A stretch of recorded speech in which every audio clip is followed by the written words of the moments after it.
Welcome to Lemon Series, where we talk anything and everything entertainment. I'm, of course, the Lemon himself, Zeke Lemon, and this is my review for Monday Night Raw of July 1st, 2024.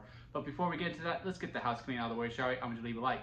Comment below, let me know your thoughts on this week's episode of Monday Night Raw. And, of course, hit that subscribe button as it helps me grow into my YouTube career. I would greatly appreciate it. Now, with all that out of the way, let's get into the review. So this was the go-home show for Money in the Bank. And was it a good one or was it a bad one? Well, let's talk about it. And the first thing we're going to talk about is with our women's division, and that is with Liv Morgan and Zelina Vega having their world title match tonight, as opposed to at the Premium Live event. Now, I'm not going to, bring back the old horrors. I mean, y'all know, but I'll give a quick cliff notes for the new people here. Is that I do think this match should have been on Money in the Bank. I do think if you have a women's world title, regardless if it's Liv's or Bayley's, you need to have one of them defended at every PLE. That's just my personal opinion on it. And if it was going to be on Raw, it should be the main event. Neither of that happened. This was very early on. If I recall correctly, was it the first match of the... No, it was the second match. It was the second match of the night after Xavier and Karrion. And it kind of irked me a little bit, but it is what it is. And we just take the match for what it was on the show. And I gotta say, they did very good for a match and a storyline, for the most part, that came out of nowhere. They did very well with what they did. They were given time. Zelina really showcased some of her abilities. I also like the addition of Dom and Ray coming out and helping their respective people in any way. And I also like the ending. With how, Dom throws the chair in and Zelina's like, no, it's a rehash of what happened with Becky. And again, it's just to that point of, is Dom really in cahoots with Liv? Because when Damian and Dom were talking, and it was that Judgment Day segment was absolutely great. We'll get more into that in a little bit. That Dom, you keep saying you're going to take care of it, and you don't. You just don't. And he's still not. If anything, he is deliberate. It looks like he's trying to help Liv. And again, I just like the finish of it. I knew Liv was going to retain. Liv doesn't get rid of that title until maybe Rhea comes back. And that's even if she does, because Liv is doing a lot of great work as champion right now, going on this revenge tour. She's really hit her stride with this character. And Zelina, again, she was a pillar. She was just put there. Just like, what she was with Rhea Ripley when she faced her at Backlash. I do hope we start to use her a little bit more and that she is showcased throughout. I do think maybe it is time that the LWO is just done at this point. Like, I get it. Within wrestling, if wrestling was real and this was a real TV show and this environment was real that Triple H has built up, you're going to want some friends around you. You don't want to be a lone shark. But I just think what's really going to benefit the LWO is if they get away from Ray, and Ray kind of goes solo for a little bit, and maybe you can have him with Dragon Lee for a little bit, and they can have a run at the tag team titles. But just for Zelina's benefit, I think she works better as a heel. Her mic skills that she did so great last week, even though it was a face, there were some heel tendencies behind it. I do think that is best for her. But overall, with the cards that they were given and the cards that they were dealt, and especially with me, who would have much preferred that be the main event, because it is a main title at the end of the day. It's arguably the second biggest title on Raw, because those are your two world titles. You got the men's world title, you got the women's world title. So it should be your second, so therefore it should go on last. But hey, it is what it is, where it was placed.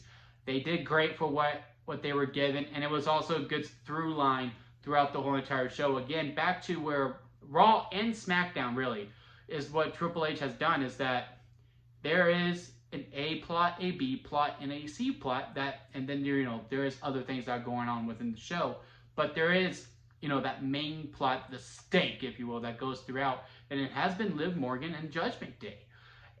I mean, I think I counted, they had like 5 segments overall. I mean, if you don't count the commercials, it was probably 3, because they had the backstage promo. That was 1. Liv and Zelina, that's 2. Dom and Ray, That's 3. And then there was the Seth and Damian and Finn segment. That's 4. That all sprinkle in within each other in one way or another. That's 4 whole segments. And it's really hitting. And it has not gotten stale whatsoever. It has just gotten more intriguing within it. And we're going to go into the Judgment Day now. We're heading to our main event scene. I loved that backstage segment between Finn Balor and Damian Priest. There was some good comedy with Dominic and Damian. And Damian's like, look, I talked to Rhea, and she ain't happy with what's going on. And then Dom's like, man, you act like my dad. And he's like, what'd you say? I didn't say nothing. I didn't say nothing. Like, it was so funny. And then, of course, Liv is in the clubhouse. And Finn's like, and Damian is going, guys, WTF. And Finn's like, you know what? Come here. Let me talk to you about something. And kudos to Finn, because Finn was honestly kind of, proving some points. It did feel like 2 brothers who had a difference of opinion. And just with how he was like, look, Liv's not the problem. She helped us bring the titles back. First of all. Second of all, dude, with what you've been saying, you're more the problem than anyone.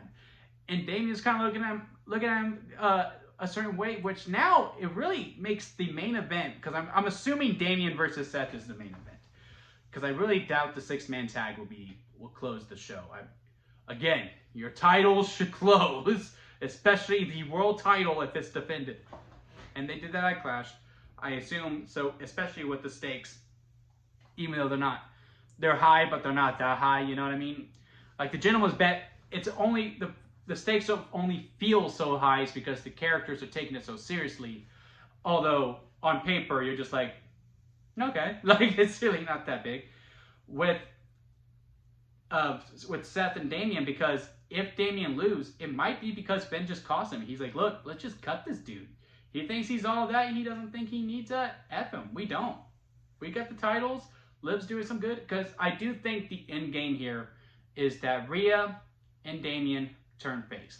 And I think the characters just help with that as well, especially what they're doing with Damian, where Damian has to constantly tell Finn, like, dude, I really have to do this on my own. I really need to see if I can or if I cannot do this on my own.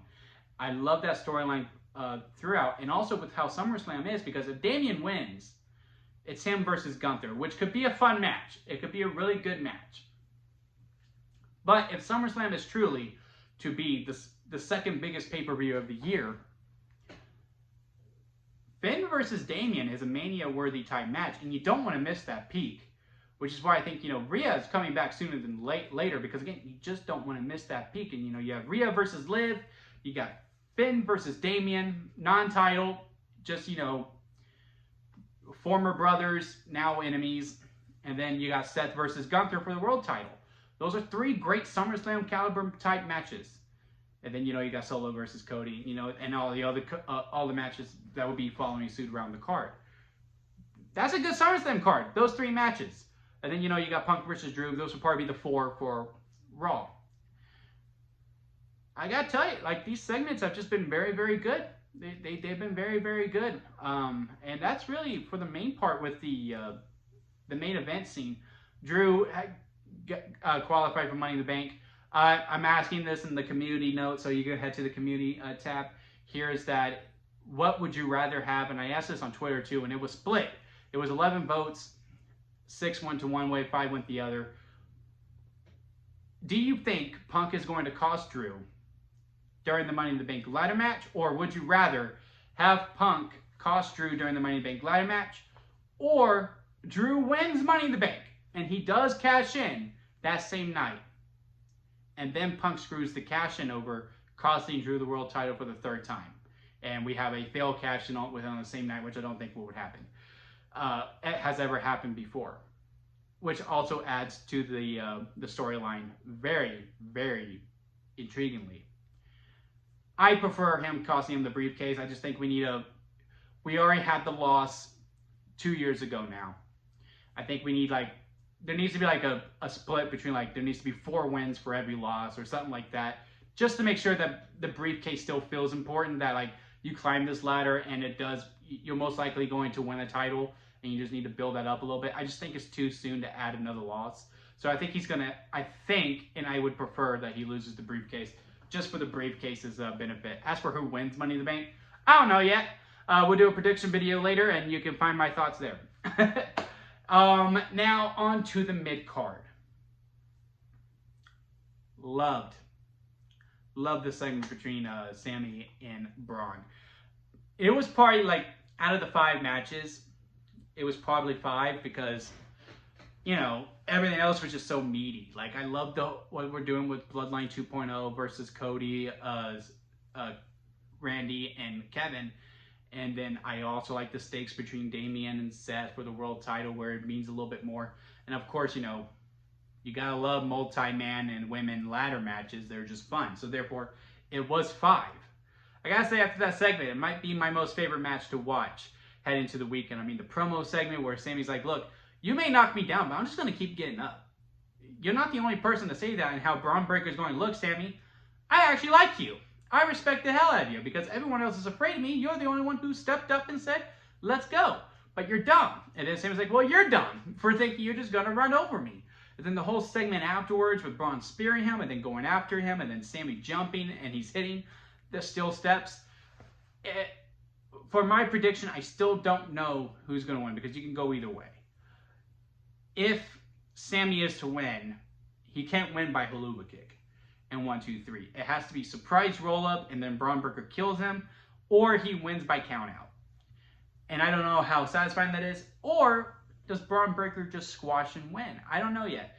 Again, I'm thinking about it still. Then, you know, we'll have my prediction video up tomorrow. But that segment added so much heat to the match. Well, again, it was probably 5 out of the 5 matches that I was most looking forward to. Now it's completely up there. I think these guys are going to have a stellar match, one way or the other, if it's by squash or if it's by an actual classic, because again, the storyline that they implemented, simple, very simple, is very, very, very intriguing. So yeah, overall, I really like this episode Raw. It was a great go-home episode. I am super ready for Money in the Bank. Really looking forward to all 5 matches on the card. Really have no clue on a lot of these situations on how do you go about this. I really don't know how you do any of the finishes here. Again, every match is very intriguing. We haven't had that in a minute. Maybe since Mania, where we look at the card and I'm like, yeah, I think this person's going to win, but I could also see this. There's just so many different directions that we can go with within all 5 of these matches heading into SummerSlam that, again, are just very, very intriguing. So yeah, comment below. Let me know your thoughts on this episode of Raw. I absolutely loved it. I thought it was stellar. Again, just with how many directions we can go within the show. And again, hit that like if you did enjoy this, and hit that subscribe button as it helps me grow into my YouTube career. Again, I would greatly appreciate that. And also, guys, do not forget to squeeze the day. Life is way too short to not live it to your full potential. So squeeze it all to your full potential. And until next time, guys, I'll see you here at Lemon Studios.